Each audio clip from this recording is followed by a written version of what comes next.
The little black dress, fashion's most useful idea.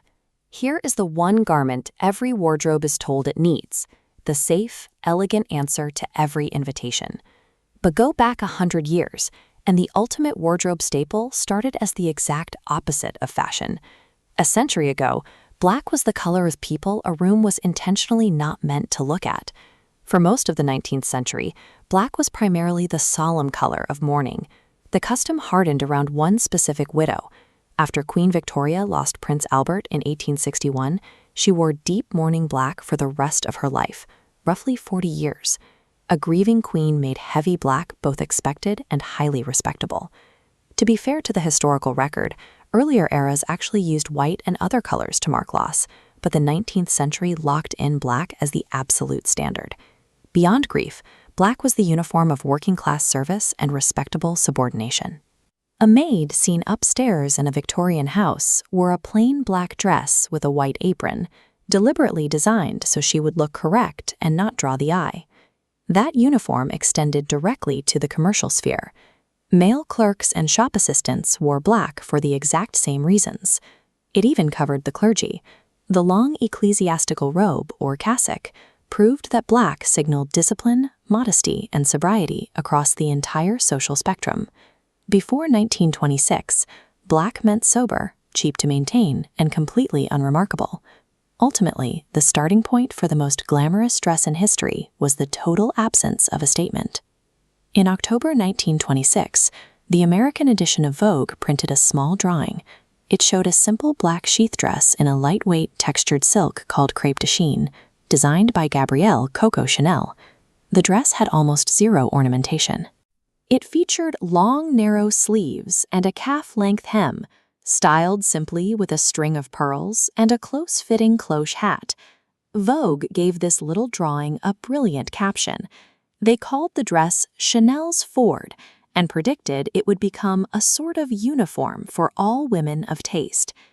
That nickname taps right into a popular association.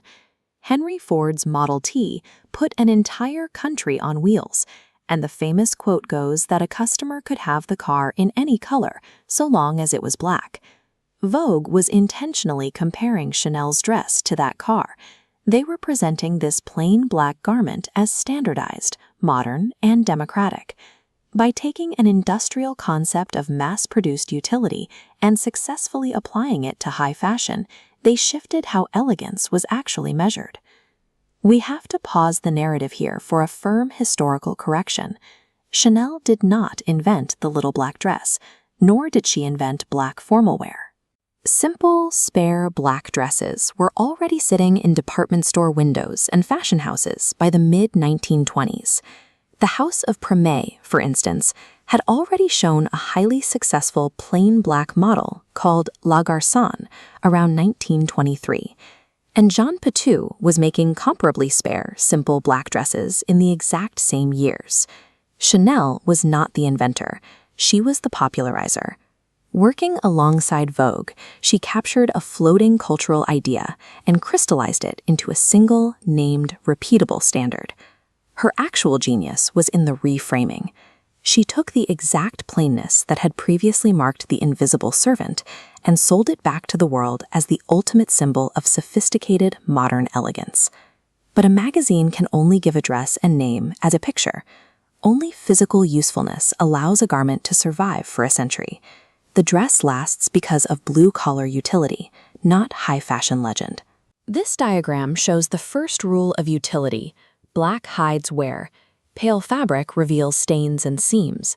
Black absorbs them. Second, black is occasion neutral. A daytime dress becomes evening wear by swapping the shoes, jewelry, and wrap. You don't change the dress, you change the occasion. The third rule is that the dress acts as a blank canvas. With no bright colors or busy patterns competing for the eye, the garment asks for nothing. It forces the cut, the accessories, and the wearer's personality to carry the look. Following familiar garments back to their surprising hidden origins is exactly what we do on Seam. If you like turning a common object over to see the other side, subscribe to the channel.